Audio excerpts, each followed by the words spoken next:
Ce n'est pas contre la chair et le sang que nous avons à combattre, mais contre les dominations, contre les puissances, contre les princes de ce monde de ténèbres, contre les esprits mauvais qui sont dans les régions célestes. Éphésiens 6:12. Paul dit, revêtez-vous de toutes les armes de Dieu afin de pouvoir tenir ferme contre les embûches du diable. Éphésiens 6:11. Les embûches du diable consistent parmi d'autres choses à nous empêcher d'avoir plus de lumière, à nous dérober de la lumière que nous avons, à tout employer pour nous dérober de la lumière que nous avons, à introduire quelque chose qui a aveuglé nos yeux et à les détourner du Seigneur Jésus pour les fixer sur autre chose, peut-être sur nous-mêmes ou sur un intérêt terrestre. Dès que cela nous arrivera, nous serons de nouveau en esclavage et des prisonniers impuissants. Les puissances mauvaises sont les princes de ce monde de ténèbres. Éphésiens 6:12. L'illumination spirituelle signifie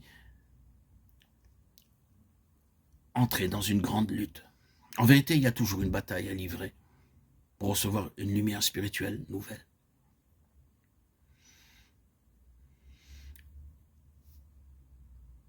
Cette pensée si grande de Dieu d'être ses témoins, ses messagers, est reprise en Christ. Par Christ, nous devenons les compagnons de Christ, les amis de Christ, et nous rayonnons des intentions de Dieu.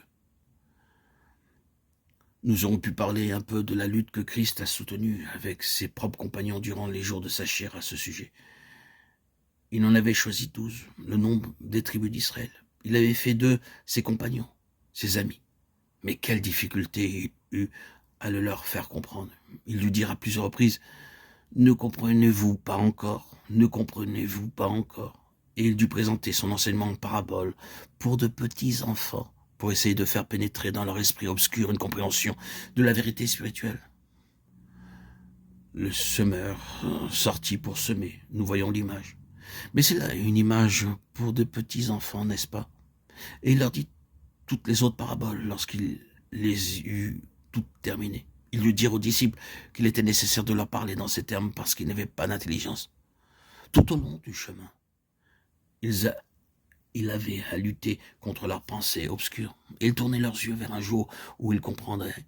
Cependant, comme il savait que ce jour devait arriver, il ne les abandonna pas. En ce jour-là, vous ne me poserez plus de questions. Quand lui, l'esprit de vérité sera venu, il vous conduira dans toute la vérité. Jean 16:13. Je me suis dit bien souvent que le Seigneur Jésus doit s'être senti très heureux au jour de la Pentecôte. Avons-nous lu le message que Pierre apporta à la multitude en ce jour-là? Il y a ici un profond sujet d'étude biblique pour nous, si nous faisons une liste de tous les sujets touchés dans cette prédication. Elle est toute remplie de l'Ancien Testament et Pierre déclare « Tout cela a été accompli en Jésus-Christ ». C'est à cela que Jésus avait travaillé durant ces 3 années et demie pour les amener à le comprendre. Et au jour de la Pentecôte, lorsque le Saint-Esprit fut descendu sur eux, la Bible leur fut toute grande ouverte. Ils virent tout et furent libérés par la vérité et la lumière. Je crois que Jésus doit avoir pensé, c'est pour cela que j'ai vécu et souffert. Ces hommes voient enfin. Ils sont désormais mes compagnons. Les compagnons de Jésus sont ceux qui voient comme il voit, lui. Combien cela est vrai de toute communion. Il ne peut réellement pas y avoir de réelle communion entre deux personnes si elles n'ont pas la même vision. Elles peuvent désirer rester unies, mais combien cela est difficile lorsque l'une n'a pas vu ce que l'autre a vu. L'on peut s'accorder jusqu'à un certain point, mais il sera impossible d'avancer ensemble. Les Écritures disent, 2 hommes marchent-ils de concert s'ils ne sont pas entendus d'avance? Amos 3:3.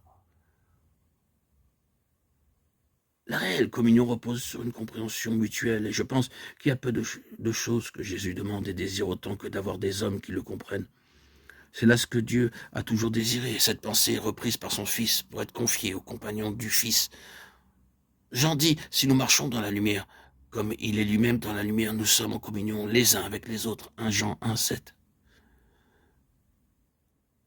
La communion avec le Seigneur et les uns avec les autres ne peut être que si nous marchons dans la lumière.